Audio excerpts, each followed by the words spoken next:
Assalamualaikum warahmatullahi wabarakatuh. Di sini saya akan menjelaskan tentang rangkaian PWM sinyal generator sebagai tugas dari mata kuliah workshop sistem analog dari kelompok kami yang beranggotakan saya, Humaydi Nur Syabani, dengan NRP 3221610, kemudian Pramana Suryadi Putra dengan NRP 3221619, serta terakhir Muhammad Iman Ferizi dengan NRP 3221622.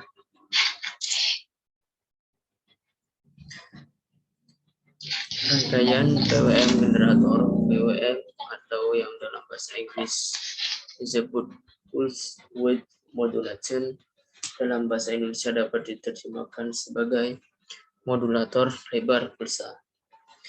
PWM sendiri adalah sebuah metode memanipulasi lebar pulsa high dan low pada sebuah gelombang kotak dengan frekuensi dan amplitudo yang tetap.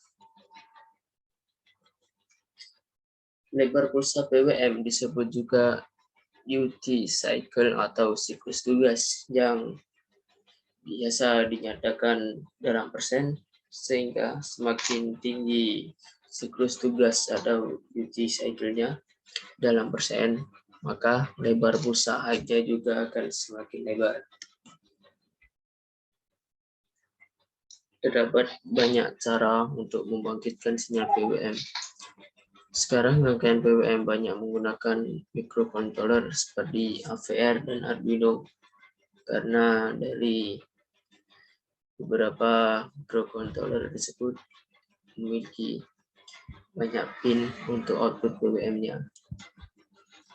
Berikut adalah gambaran skematik dari rangkaian kita.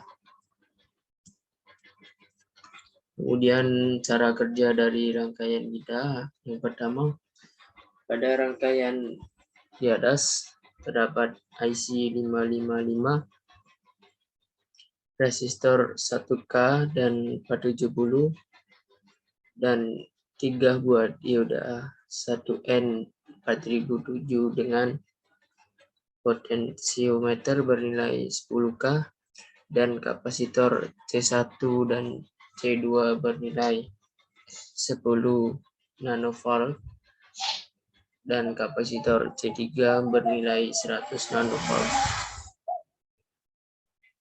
Cara kerja yang kedua, pada saat rangkaian diaktifkan, pertama-tama kapasitor C1 mengisi muatannya melalui R1, D1 dan potensiometer yang diset di awal 55% putaran.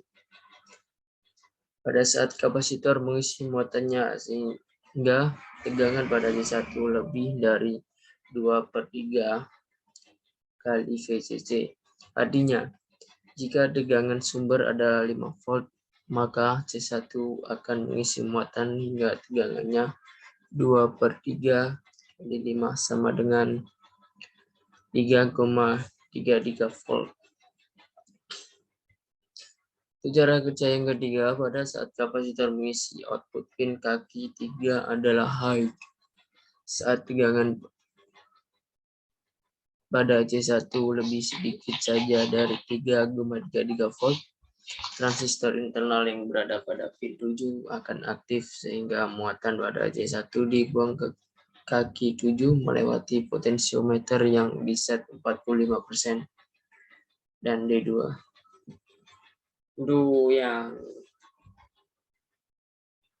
Cara kerja yang keempat, tegangan pada C1 dibuang sampai nilainya sedikit di bawah 1/3 kali VCC atau 1,6 volt. Saat kapasitor C1 membuang muatannya, output pin 3 IC akan berubah menjadi low. Kemudian yang kelima, berkurangnya tegangan C1 di bawah 1/3 VCC menyebabkan transistor internal pada kaki 7 terputus. Maka kapasitor mengisi lagi sampai 2/3 VCC menyebabkan siklus yang berulang terus-menerus. Cara kerja yang ke-6, berkurangnya tegangan C1 di bawah 1/3 VCC menyebabkan transistor internal pada kaki 7 terputus. Maka kapasitor mengisi lagi sampai 2/3 VCC menyebabkan siklus yang berulang terus-menerus. Yang ketujuh, perbedaan nilai potensiometer pada kedua bagian 50% dan 45% dengan menghasilkan perbedaan waktu antara periode high dan periode low sehingga pulsa PWM dapat diatur. Kemudian untuk mengatur pulsa PWM dapat dilakukan dengan mengatur posisi putaran potensiometer